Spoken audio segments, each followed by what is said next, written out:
Good evening, and welcome to Aloud at Central Library. I'm Louise Steinman, the curator of the Aloud series, and I am so delighted. It is such an honor to be able to introduce the Poet Laureate of the United States here at the Los Angeles Public Library, and I'm so glad you could join us tonight. Philip Levine won the 1995 Pulitzer Prize for The Simple Truth, the National Book Award for What Work Is, the National Book Critics Circle Award for both Ashes, Poems, New and Old, and 7 Years from Somewhere, and was the recipient of the Lenore Marshall Prize for Names of the Lost. He taught for many years at California State Fresno, where he is a professor emeritus in the English department. When the Librarian of Congress, James H. Billington, announced the appointment of Philip Levine as the 18th Poet Laureate, he said, "Philip Levine's plain-spoken lyricism has, for half a century, championed the art of telling the simple truth about working in a Detroit auto factory as he has, and about the hard work we do to make sense of our lives." In Levine's poems, a 16-year-old wraps sandwiches carefully in waxed paper, humming one of his grandfather's tunes. In his poems, we hear the cries of a drunken woman and are privy to a stillborn sister's wish. The wind smells of cold salt, and tough weeds spring up where houses once were. A father brings home, quote, bread so stale it shatters into shards as sharp as glass. Detroit working people and factories are in these poems, as are Fresno field workers and the dust of Central California, our own great bowl of mountains hidden in a cloud of exhaust. These poems are about being a working man, a brother, a son, a father, a husband, a citizen, a poet, but they are way more than that. They are a whole vision of the world. As Philip Levine says, all that is wordless and final. Please welcome one of America's greatest writers, Philip Levine. Thank you.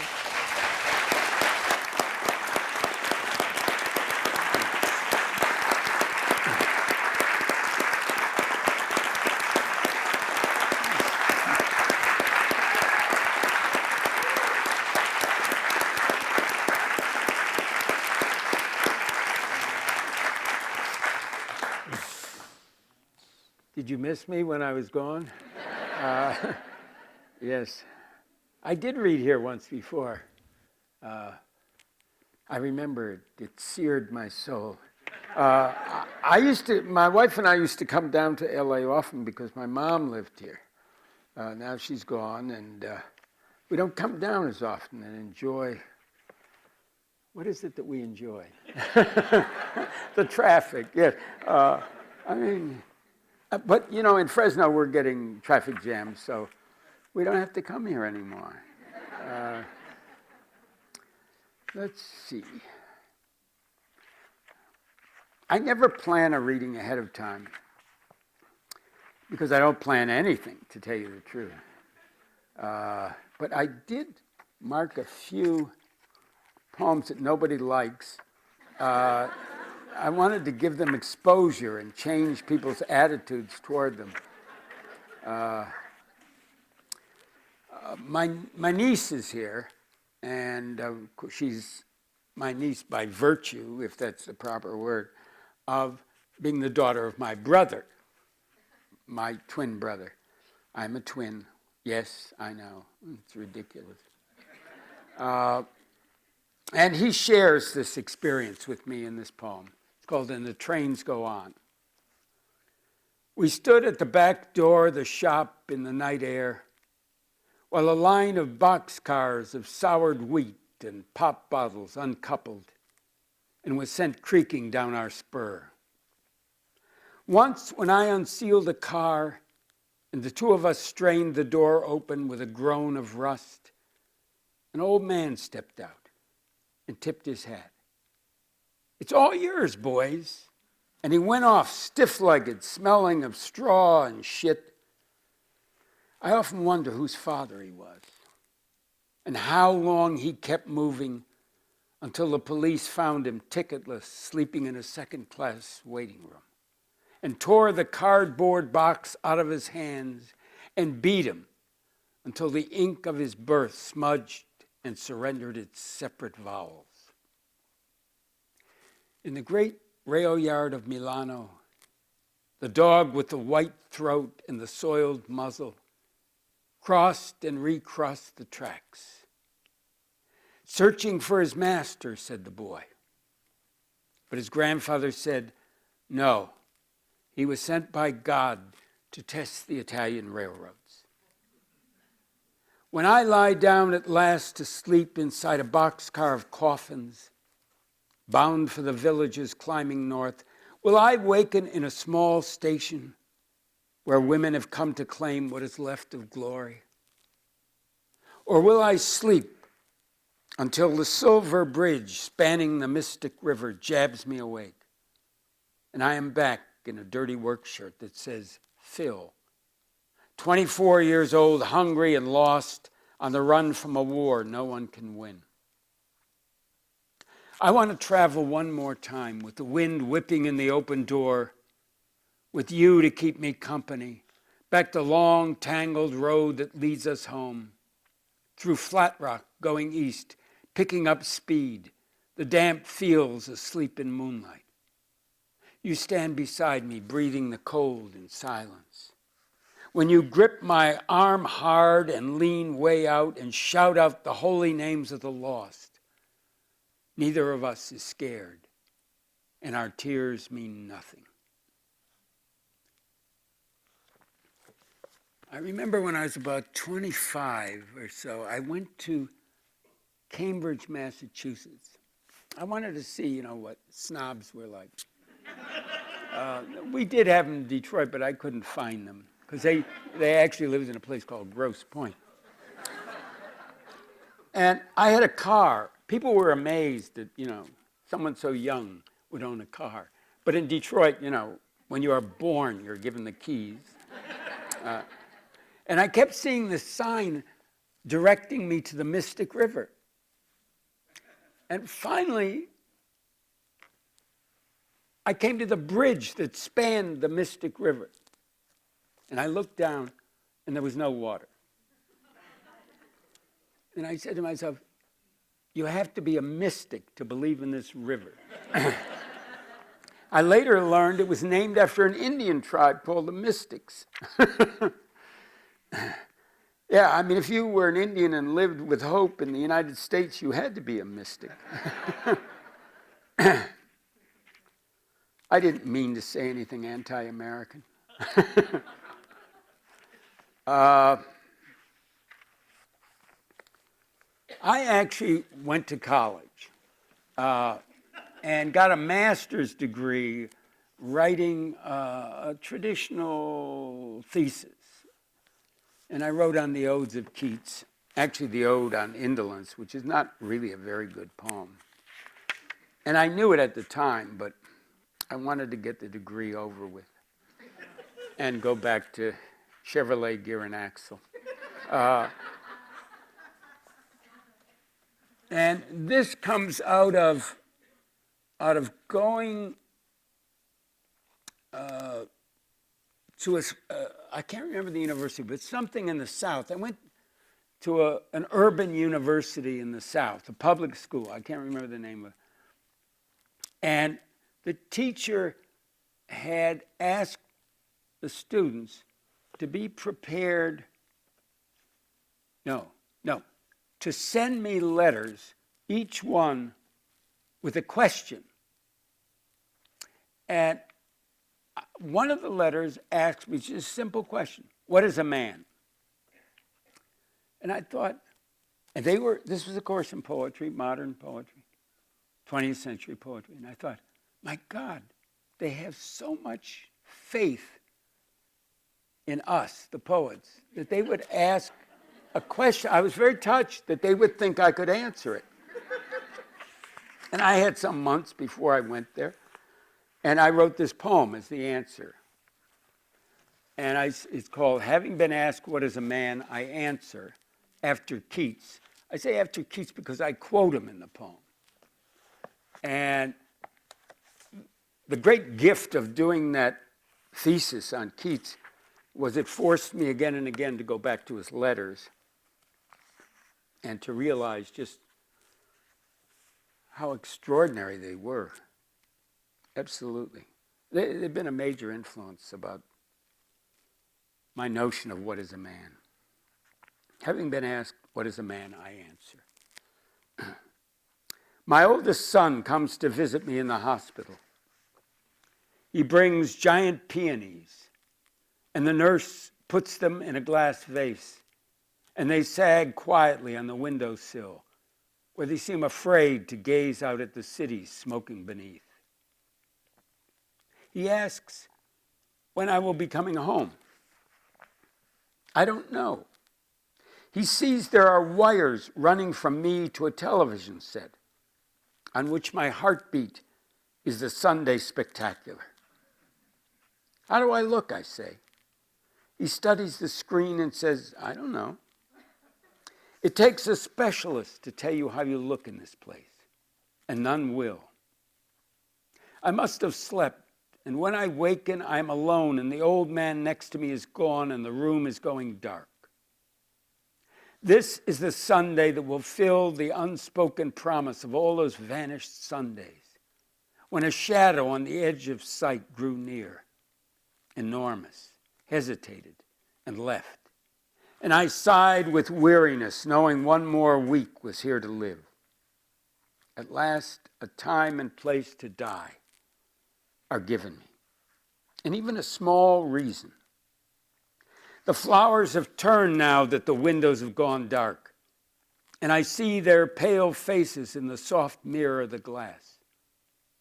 No, they aren't crying, for this is not the vale of tears. They are quietly laughing as flowers always do in the company of men, because this is the place where souls are made. Their laughter whispers.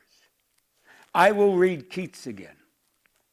I will rise and go into the world unwired and free, because I am no longer a movie.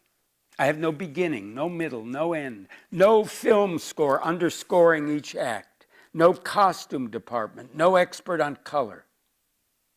I am merely a man dressing in the dark, because that is what a man is. So many mouthfuls of laughter and so many more. All there can be behind the sad brown backs of peonies. Because this is the place where souls are made, is quoted from a letter he wrote to his brother here in the United States, in Tennessee, actually. Crazy to think of a Keats brother in Tennessee trying out for baseball teams. I mean, it's remarkable.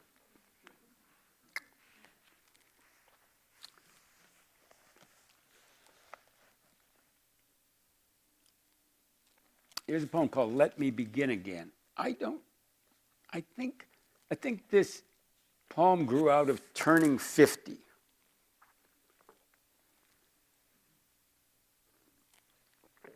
And deciding that instead of getting older, I would like to start over again and avoid many of the mistakes that I'd made, and didn't happen. I had to go on and become 51. And I was glad to become 51 because, it's just nicer than being 50. Let me begin again. A Jeroboam, by the way, is a huge bottle. You get wine in it. I forget how much it holds, several liters. Let me begin again. Let me begin again as a speck of dust caught in the night winds sweeping out to sea. Let me begin this time knowing the world is salt water and dark clouds. The world is grinding and sighing all night, and dawn comes slowly and changes nothing. Let me go back to land after a lifetime of going nowhere, this time lodged in the feathers of some scavenging gull, white above the black ship that docks and broods upon the oily waters of your harbor.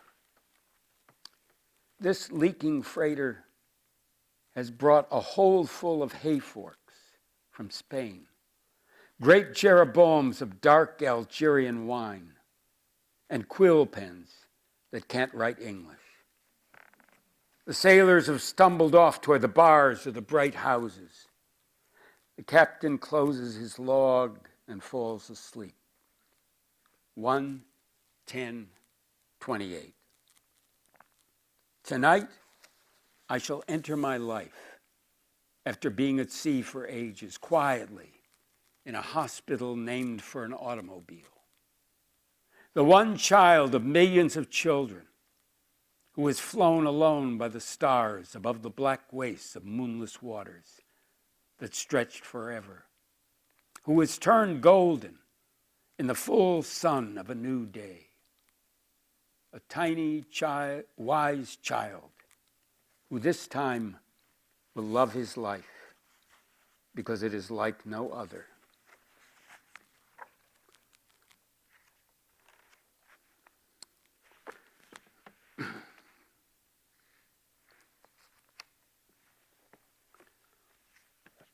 A very nice man here named Raphael gave me a book on Chicano poetry in the United States, and which includes work discussed by former students. And as I was talking to him, I mentioned a man named Ernesto Trejo. David St. John, who's in the audience, knew Ernesto very well. He was a very striking, beautiful man. He was Mexican. He was from Fresnillo, a small town south of Guadalajara. And his English was so perfect that I thought he was from the USA. I was going to say an American, like Mexicans aren't American. They are. He and I translated a book by the great Mexican poet Jaime Sabines. Ernesto died young. He was about 40. And he was living in Fresno again. He'd come back from Mexico City. And it left a hole, unfillable kind of hole in the life of poetry in Fresno. He admired enormously some translations I'd done of Antonio Machado because I was able to capture the form as well as the substance and write them in the same, with rhyme and everything as Machado did. And he asked me once, he said, "Tell me how you do that, Phil." And I said, "Well, you just work at it." And he asked me again. I said, "There's no secret, Ernesto." Then about an hour later, he said, "Come on, Phil, tell me." He was skeptical. He was so beautiful. It's called Llanto, which means poem of mourning, words of mourning, for Ernesto Trejo. Plum, almond, cherry have come and gone. The wisteria has vanished in the dawn. The blackened roses rusting along the barbed wire fence explain how April passed so quickly into this hard wind that waited in the west.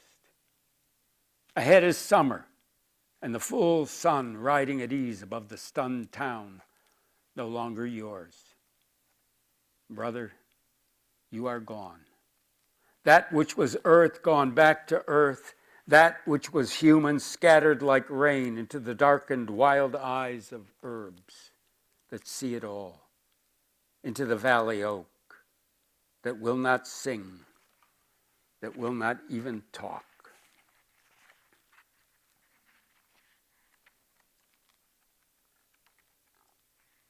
You know, your students are not supposed to die before you do. It's almost like losing children because you love them, especially when they're so wonderful.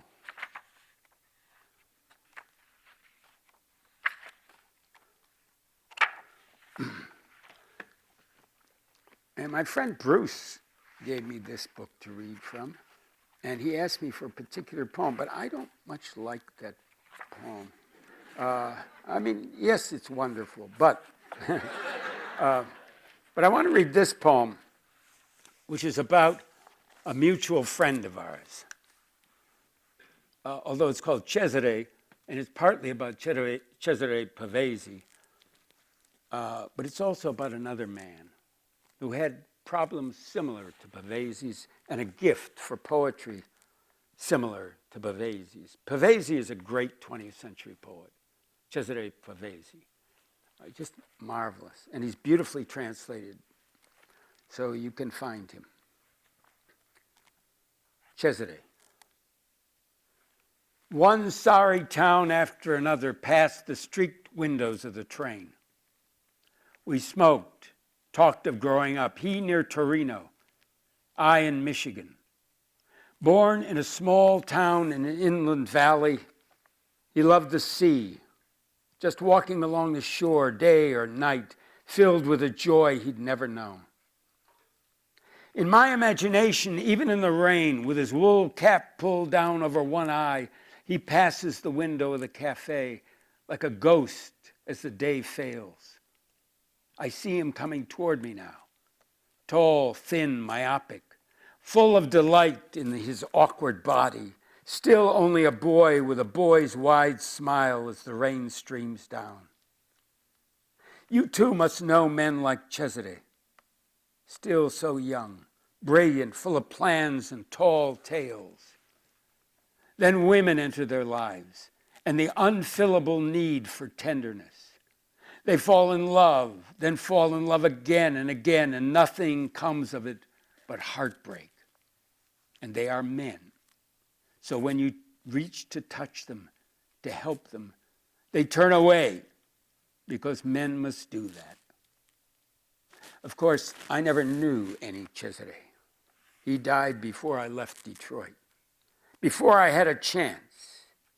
I'm really talking about someone else I can't name, because I simply can't. A man so singular that when I lost him, I had the train ride I couldn't forget, Paris to somewhere in early fall. The towns along the way with their blackened churches, factories, shops, cinemas, all closed down. How did I miss what was to come? It was all there in the rain. Pavese committed suicide.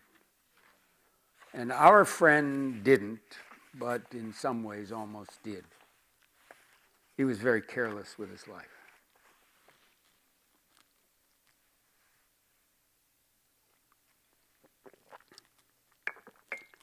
One of the great joys of being in a foreign country is that you can't understand what people are saying. Because mainly what they're saying is stupid, trivial. Maybe not stupid, but trivial. And when I was in Italy once, my wife and I have gone there several times to these study centers where they feed you and spoil you and pamper you. And I would always go out into the towns that were adjacent and, go to the markets and look for things I didn't want and talk, say a few words. Nobody could understand me. And I would listen to people talking, and I would decide in a way what they were saying. I know what they're saying, I would say to myself. I can tell by the beauty of that language. Of course, Italian is such a beautiful language. This is called Little Apple of My Eye, Varenna, Italy. I should add one small touch. In Southern Europe, the English are admired even less than Americans. And there's a mythology about their loyalty to their pets and their indifference to their children, which I don't know, I've never been English. And now it's too late. But that's the mythology. Little apple of my eye. In the park leading to the post office each morning on the way to collect the mail, I don't get. I meet the same woman coming slowly up the steep stairway that leads to the upper town. Short, thick-hipped, bundled up in sweaters, scarves, a thick wool coat. She is led by a small black and white dog, straining first one way and then another against the leash. There is such patience and tenderness for the dog that for some weeks I took her to be an Englishwoman. So many endearments repeated over and over, one of which I heard is little apple of my eye. Late October chill. At dawn, the lake dreams in the heavy mist. The tall cypresses stand out against the far hillsides, going yellow and red. By 10, the rain is settling on the wet leaves of the maples and chestnuts below my window. In jacket, raincoat, boots, and hat, I start down the trail that leads to town. The woman is not English. Her husband was the wild butcher who founded the town's antique motorcycle club after the war, before he ran off the road to Lecco and broke his hip, before he was stapled back together and left her for good on his BMW stolen from the Africa Corps. The woman is not English. She did not say, "Little apple of my eye." God knows what she said. Today she comes toward me, her hair plastered down under a red silk scarf, chanting her endearments to little Foxley. His coat as wet as hers, his nails skidding on the bricks of the stairs, pulling one way then another as she stumbles behind him, cooing, "Little apple of my eye," as the rain streams down. Everyone has a story. If you linger long enough outside the post office or in the tobacco shop, they'll tell you the day the mad butcher returned 7 years later with a white beard and a new woman. In the Protestant cemetery rests the old gentleman who came to town to drink the white waters of the Fiume Latte, the river of milk, he thought would cure his migraines. Daily he trooped up and down these hills with Foxley behind, in rain and sunshine, hoping also to clear his poor lungs of Nottingham. Somehow he never noticed the poisonous clouds drifting over the south end of the lake, a gift from Milan that stained the windows of his rooms a greasy yellow. When he stood, apoplectic in the post office, stamping his cane and demanding attention, the dog at his side, he did not shout out, "Little apple of my eye." The tan 1939 BMW 500cc, now with sidecar for the young wife and genuine gas mask canister, sulks all afternoon in the rain outside the butcher shop. They say he cuts the best veal in town, thin as paper, sells to the best hotels and the villas up on the hills. When with his good leg he fires up the motorcycle, the whole town can hear it. Everyone knows everything about these lives, their comings and goings. They do not know who said, "Little apple of my eye." Even I, the only one who heard it, will never know. Tomorrow, a clear, cold day will break over the lake, pouring its soft light down on all the secret houses. I would like to close with a poem to my mother, who lived the last years of her life here in Los Angeles. And in many ways, they were very good years.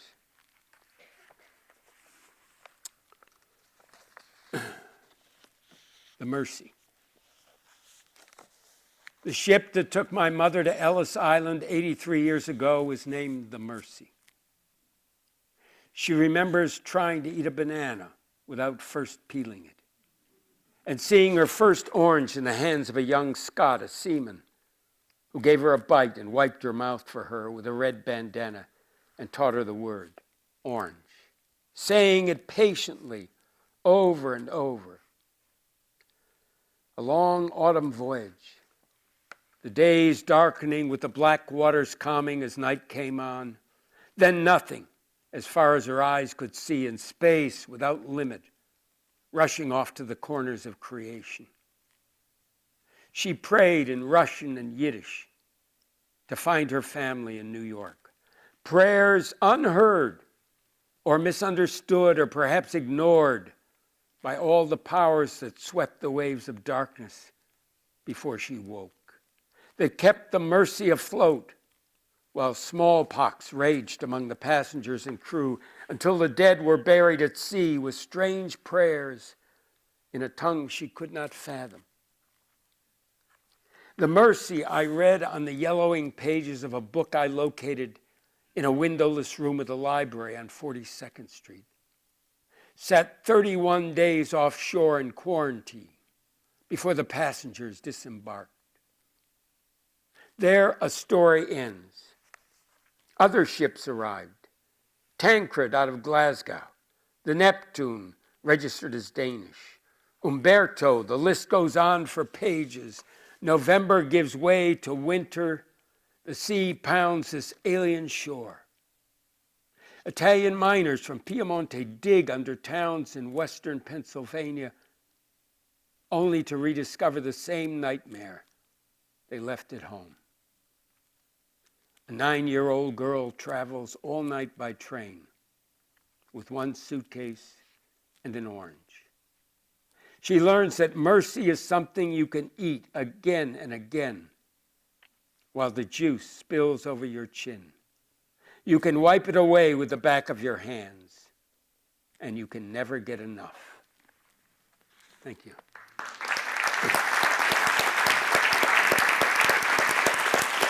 Okay.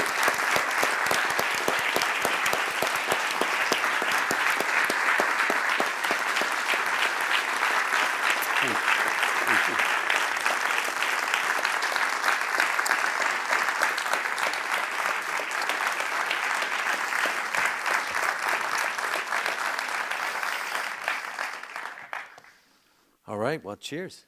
Thank you. Thank you for that great reading. Thank you. It's very exciting. I've been working with our Poet Laureate consultant in poetry for the past 5 months, and this is the first time we've done a public interview, so we'll see how it goes. Funny that in the last poem you mentioned libraries. Now I'm going to ask the one question Phil knows I'm going to ask, which is, since this program has so much to do with libraries, both this particular library, the largest in the city, and the nation's oldest library, I thought it would be interesting to talk about what libraries have meant to you all these years. Well, you know, it's where I first found a variety of books. I was fortunate in that my parents were both readers, so there were books at home, some of which they wouldn't let me look at. And of course, that only piqued my curiosity about them. Oh, you know, whatever was in them. It was long before Henry Miller got published, so there was nothing there. And we lived near a library. Well, 15-minute walk. It's on Dexter and Davison, I remember. And it was a beautiful building. I mean, the interior of the building was very handsome, a lot of wood and dark wood. And I was like 6 or 7. And the people who worked there were so lovely. I mean, what are you interested in, blah, blah, blah. Although what I wanted was to be left alone, but still there was a welcoming. And then I would say all through my teens, I mainly got books out of libraries because I didn't have that much money. My brother, my dear twin brother, was very adept at stealing books. From libraries? No.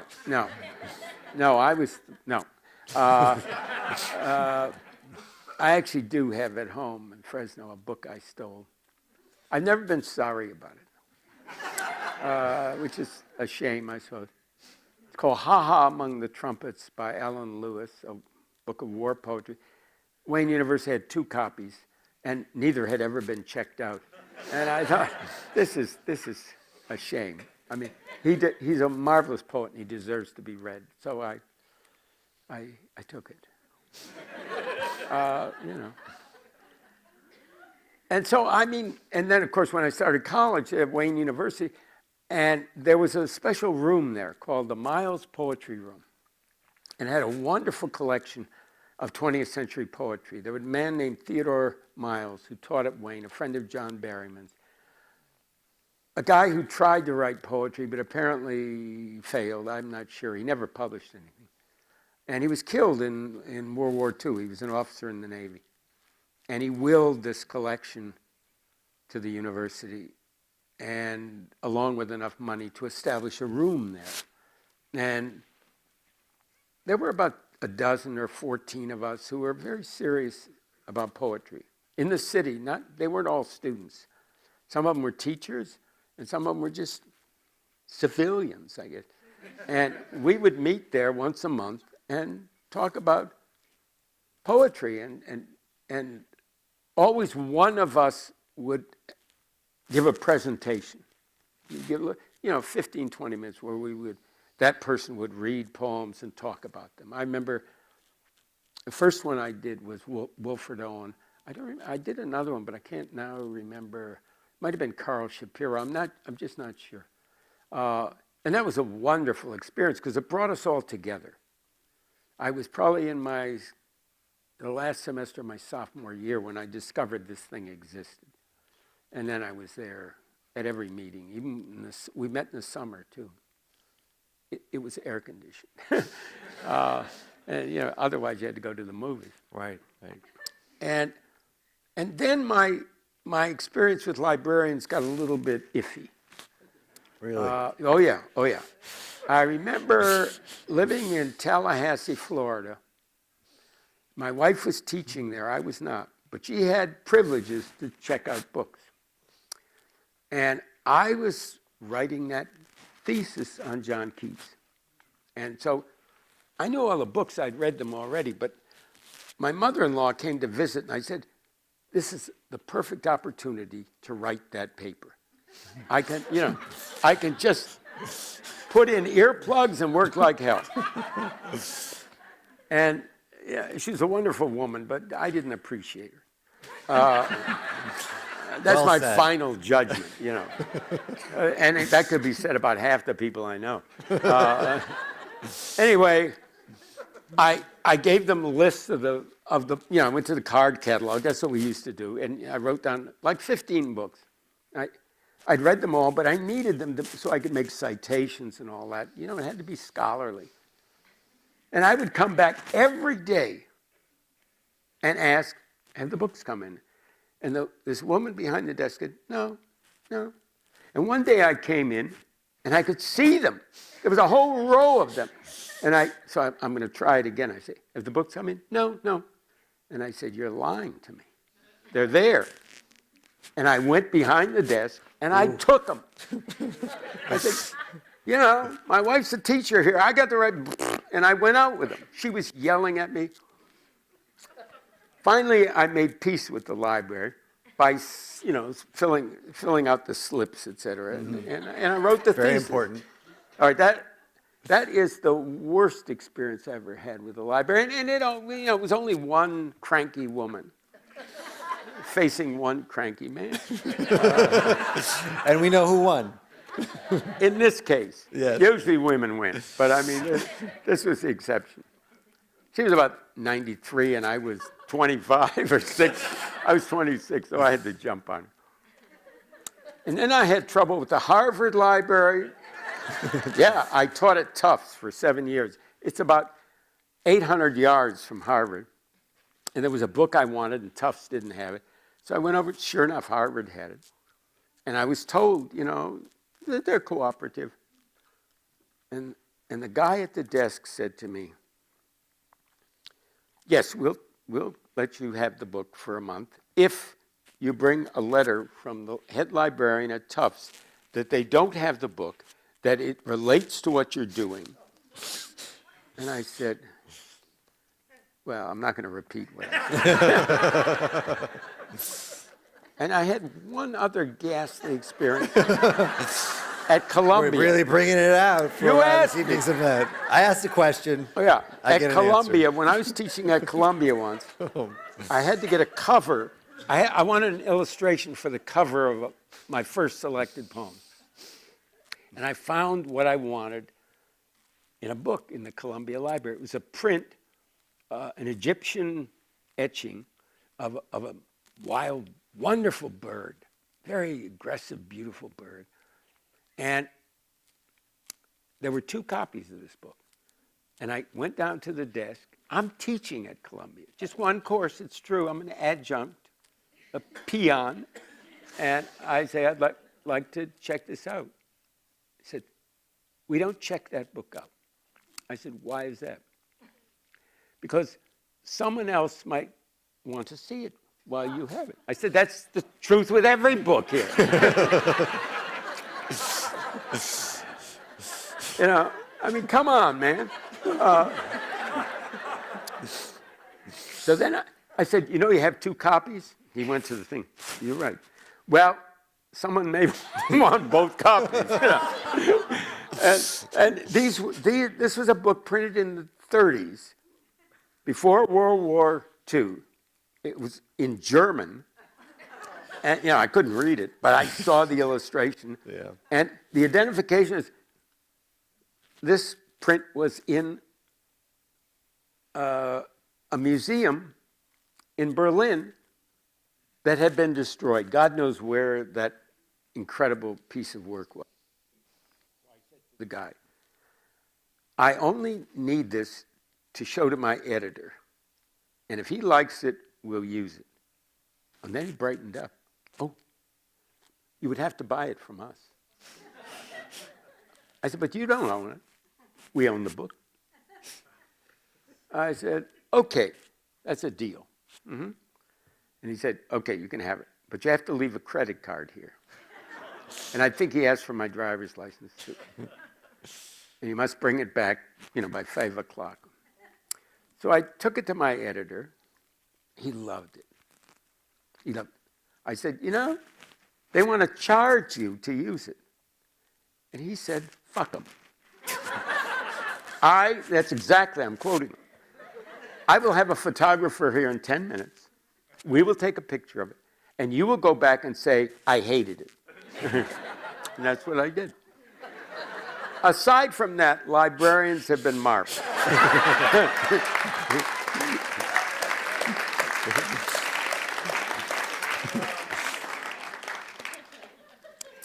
I think there's a myth or a kind of mystic vision that they have, that as we stare at these books, you know, the type starts to fade. You know, that we love the poems so much that we just suck them up into our brain and they're gone. Yeah. You have another question? I'm slightly afraid to ask the next question. Ask a shorter question. Okay. Let's see. Well, like I said, you've been the Poet Laureate for 5 months, and you've done a bunch of readings, including this one, traveled around all over the place as the laureate, and of course met and talked with all sorts of people. I wonder, what's been the strangest, wildest, most joyous experience you've had, and maybe the most unexpected as the laureate? Well, the most joyous was when I told my wife, and she was so happy about it, and we hugged and kissed, as old people sometimes do. But then there were a couple of experiences that involved other people, and even though she's here, I'll talk about them.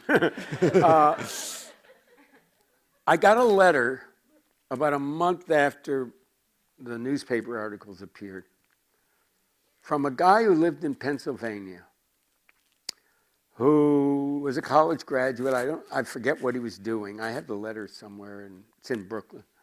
And his curiosity was piqued by the articles, and he got the new selected poems. And he read a poem called You Can Have It, which I wrote about my twin brother and I turning 50, when we turned 50.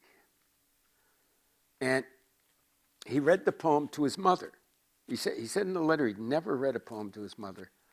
But he had a brother, but the brother wasn't there. He'd moved out. He was older. And when he finished the poem, they were both weeping. And he said he had since he was like 14 years old, he had never wept in front of his mother. And certainly not a kind of joyous weeping. And he hadn't seen his mother weep in a long time. And he just said, I've never felt closer to my mother. I don't, than when I finished that poem. And I thought, man, oh man, you know, you write this stuff and it really does things, you know. Not large things, but real things. And then I was invited to meet a group of writers in Harlem. There was a writing group. A woman who works at the American Academy of Arts and Letters, and who I'd worked with, because I've been a judge in giving out awards that we give, and she's in charge of that. She asked me if I would come and talk to the people in this group. I said, sure, because I like this woman. She's a terrific woman. She works very hard. And we went to a school in Harlem. It was a special little school inside a big school, but in order to, you know, make it work better, they'd broken it up into little sections. And this school was in the creative arts. And I went and talked to about 18 11-year-old sixth grade students who wanted to become writers. And, oh, you know, it was a kind of rainbow thing, you know, black, Latino, Asian, white. And there were other people who had been part of the thing. There was a local poet who came every 2 weeks. They would meet after school. There was a priest who came. He was interested in writing. There was an elderly grandmother whose grandson was part of the group. And the questions that these kids asked were so difficult and thoughtful. You know, it was an hour, and I was there an hour and a half, and it passed like that. I was so intrigued by them. And then I got this wonderful big card that they sent me. They all signed. And one of the kids said, this is amazing. This kid said, it was an honor for you to meet us.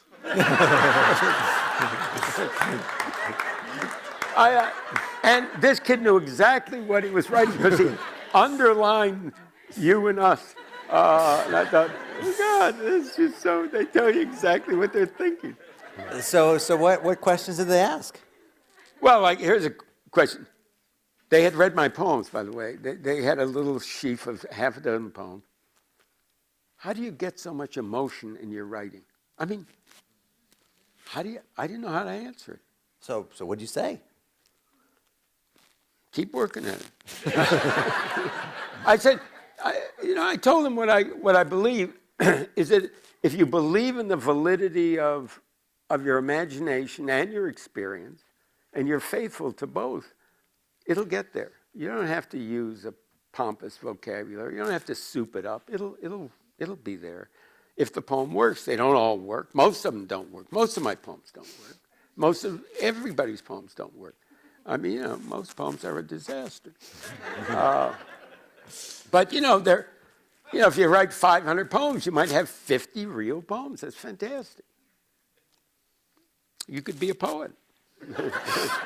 Many poets are. Yeah. Since we're so close to a poem of Phil's, I thought it'd be worth him talking about. This afternoon, Phil, his wife and I walked around downtown LA and went to see Corporate Head.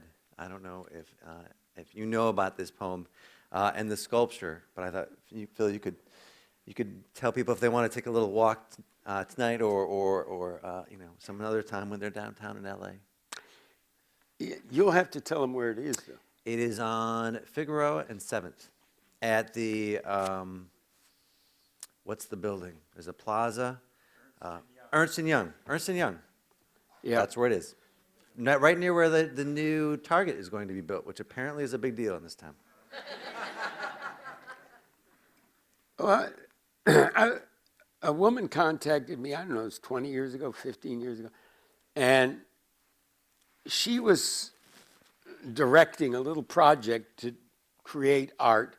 It was sponsored by the building itself. I guess they were obliged to create a certain amount of sculpture. And she asked me if I would work with the sculptor Terry Allen. Well, I know Terry, and I love his work. He's crazy. He's a marvelous guy. And they would bring me and my wife Franny to Santa Fe, where Terry now lives, and we would work out a project. And if it was successful, we would get each of us a hunk of money. And so we went there, and this was being sponsored by a huge, corporation. And our first thought was a washing machine with the theme of money laundering. And I felt I could write something about this, satirical and savage. And we presented it to the woman who'd come to Santa Fe to sort of make sure we didn't just get drunk or something. And, she hit the roof. And then she left. And we worked out the idea of what we call corporate head.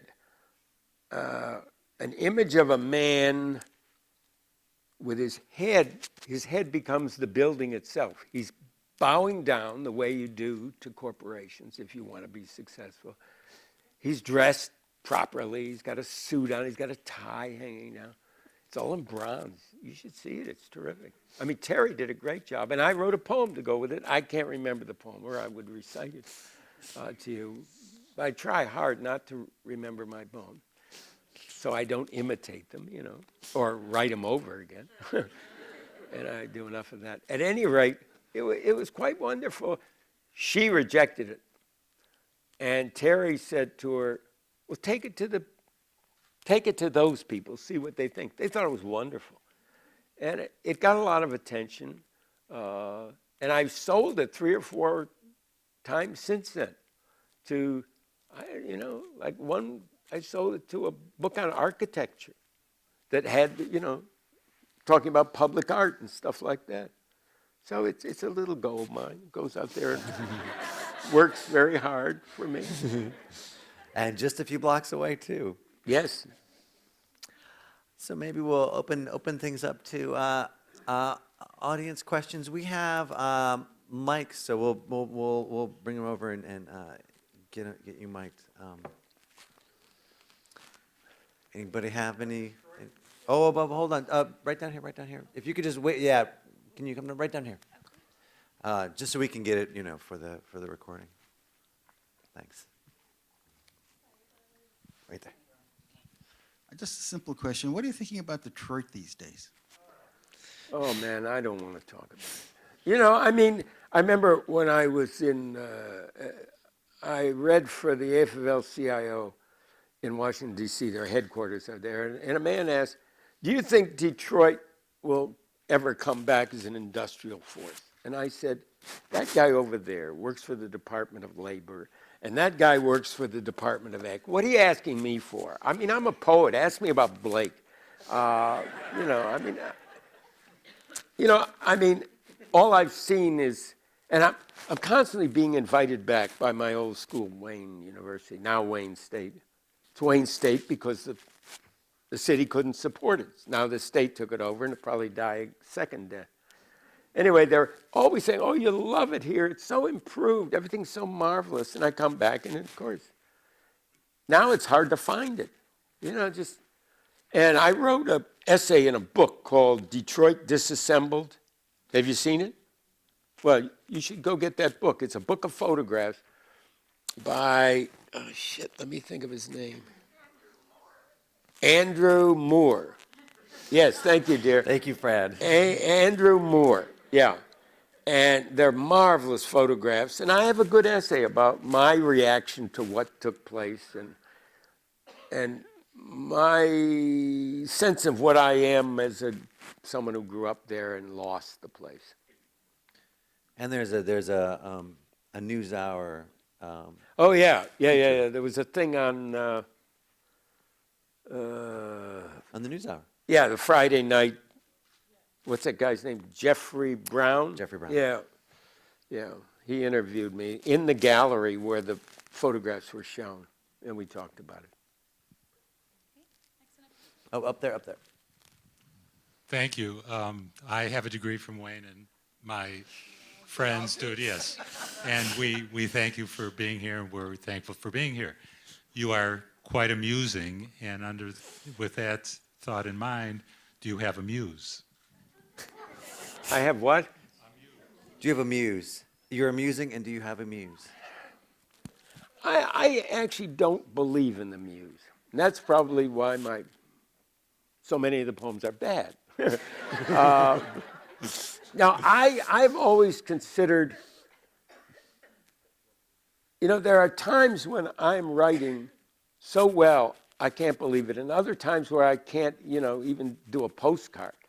And it came to me once, when you read Keats, Heath, and Coleridge, they both felt that they were filled by some alien force, some other force outside themselves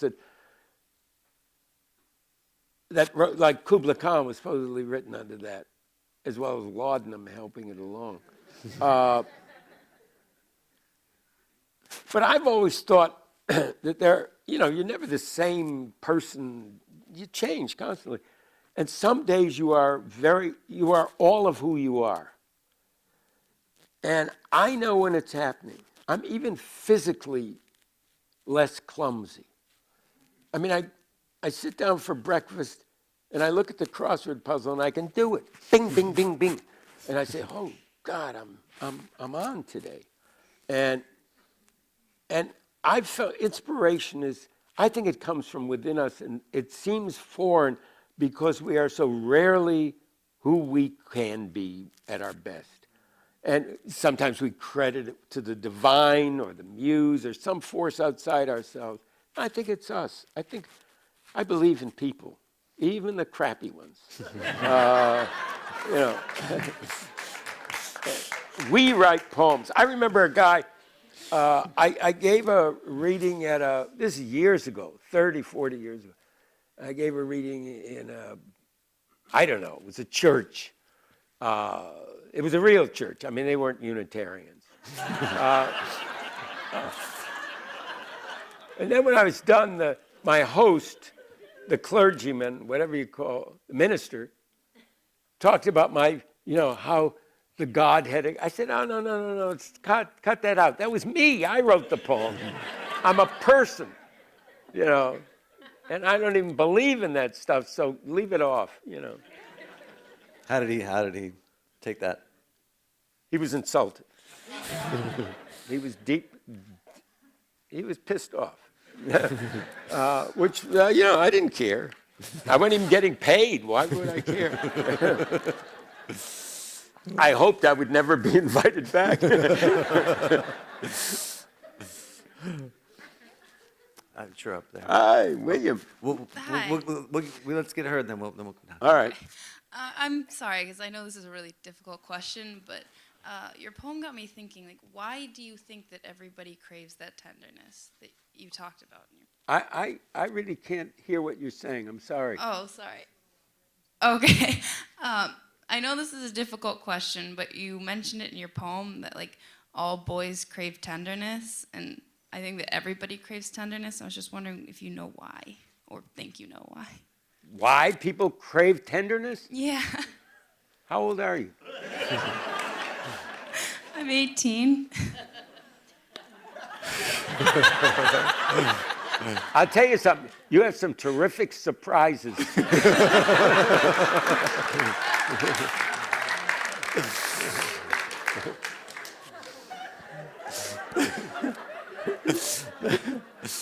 Maybe you want to go to the next question.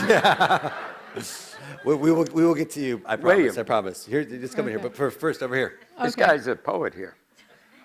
This guy. He's a poet. Okay. Well, We're I'm, gonna say- I'm not 18, so but I won't answer that question. But I do have a question, which has to do with the role of poets in American society. I just wondered what your thoughts are on our responsibility toward politics or Toward what? politics, Oh, the institutions that make up our culture. We're in the middle of an election right now, which is very painful. I just wondered if you had some thoughts on it. yeah, I do. Politics does enter my poems, sometimes directly, almost always indirectly, but it's there. It's not there in John Ashbery's poetry. That's John Ashbery, what he wants to write. He writes what he wants to write. I hate the idea of dictating to people. You know, we saw what happened in the Soviet Union when poetry had a czar, you know, and a style was imposed from outside. And that is so hideous that, you know, one of the nice things about American poetry right now is how many different styles are blooming, how many different ways people are going about writing poetry. And I think it's terrific. I mean, I would never say, oh, you know, you're just a slave to the capitalists or some crap like that. Let people write what they want to write, and good, bad, and different. I mean, it's a very rich culture right now. And it has an audience. You'd be amazed how many people, look at how many you are. People are reading poetry, and they're finding something, or they wouldn't be reading it. Well, you kind of already answered the question that I was going to ask, but I'm going to ask you anyway. I was wondering if you can talk a little bit about the state of poetry today, and what do you think is missing in poetry today? Dante is missing. I mean, I don't see a great poet out there. I don't see anybody as formidable as, say, William Carlos Williams, Whitman, Emily Dickinson, Wallace Stevens. I don't, that person may be there, those poems may be there, I haven't found them. Or if I found them, I misread them. Or I was not awake when I read them. Yeah, I don't think and in some ways that may be a good thing, because I don't think young poets today are as cowed by their elders as I was. I mean, when I ventured into this, Frost was writing, and I heard him, and Eliot was writing, and Pound was writing, and Marion Moore was writing, and, you know, Williams and Stevens. You know, there's huge mountains of great poets who left large bodies of work, and they differ from each other. They went off in different directions, and they gave us the poetry we have now, in the sense that they became the inspiration for all these. I mean, you could see the new formalists today coming out of somebody like Eliot. You could see Ashbery coming out of Stevens. You can see me coming out of Williams, you know. But we don't have any, and it may be good, because, you know, the young people aren't as intimidated, I think. They're very independent. I like it. I like the situation. And maybe, you know, 20 years from now, they'll look back and say, oh, there were giants. They just weren't being read. And the means by which we distribute poetry is so pathetic that you could be a great poet and not even be able to publish. I mean, I don't want to kid you. I'm a lucky guy. I'm a good poet. I'm not going to say I'm crappy. I'm good, but I've had a lot of good luck, too. And there are poets out there who are also very good and have had no luck, you know. Okay, 2 more questions. One over here. Along those lines, can you talk a little bit about what you think about digital publishing? Like, if you go About to what? Digital publishing, like go to Amazon and publish on their platform, and you know, just digital Yeah, in general. I've never thought about it. I really haven't. I've never thought about it. I don't need to. I can publish anything I write. I don't. I have a friend who published a novel that way, and he seems very happy with it. You know, I mean, he goes out and he gives readings, and he sells copies, and he sends for some more. It's made him happy. The guy's, he's about 80 now, and he's been writing since he was 25. He has published a couple of books, with, quote, real publishers, and they weren't very good, so nobody was summoning him. If you believe that much in what you're writing, I suppose you have to get it out there and share it with people, and you find the means to do it. I remember when people were mimeographing stuff and stapling it and sending it out, and some of that was better than what was being published by Knopf and Harper's and you name it. So the important thing is that it gets to people. And if you don't mind going to that, do it. I'm too vain. I want a real publisher. There's the answer. Last question over here. First, I want to say that when I heard you'd become Poet Laureate, I cried for like an hour. I couldn't believe it. I was so happy. Thank you. But I would like to know, who are you reading now? Who what? What poets are you reading now? Of late, there are poets that I keep coming back to. Williams is certainly one. I'm reading Williams a lot of late, too. There's this new book of Pavesi's that I've sort of wallowed in. I love what he does. He's sort of, I remember recommending it to a young poet who came back and he said, I know why you love this poet. He's so influenced by you. And had he looked at the dates, I mean, I'm trying to think. I love the work of Dorianne Locks. There's a woman who lives in Nashville named Kate Daniels. I love her work. It's thorny and it's narrative, interesting situations. It's a different kind of poetry. It's not overpoweringly musical.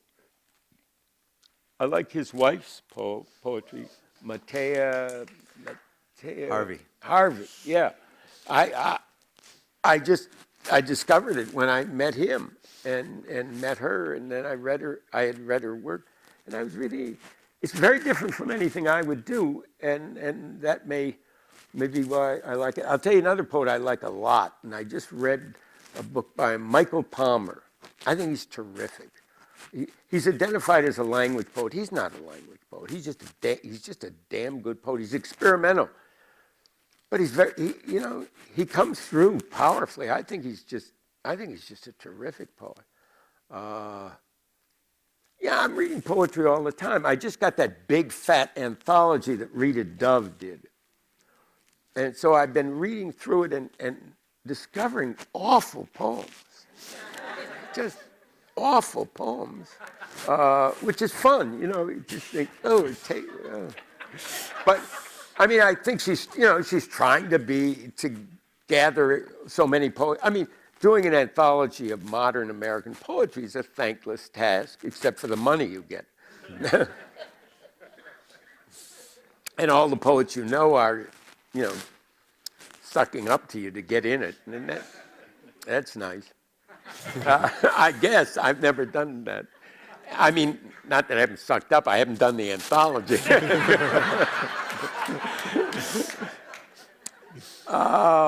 What did I? Yeah, I'm forgetting poets. I'm not going to name anybody in the room. And there's some wonderful poets in this room because I won't name them all and the others will be pissed off. But I just read Williams' book. It's a terrific book. I can't remember the title, but it had a title. What? The Art of Exile. Oh, The Art of Exile. Yeah, it's a terrific book. And he's a young guy, 47, 8, something like that. I've had, Larry Levis, I really think he died young, I don't know, 10, 12, 14 years ago. I think at that moment, before he died, he was writing the best poems in the United States. I mean, I really thought I was his teacher, but I thought he was writing better than I'd ever written. I think he was just an amazing poet. His selected poems are out. Winter Stars, if you want one incredible book, or his final book, Elegy.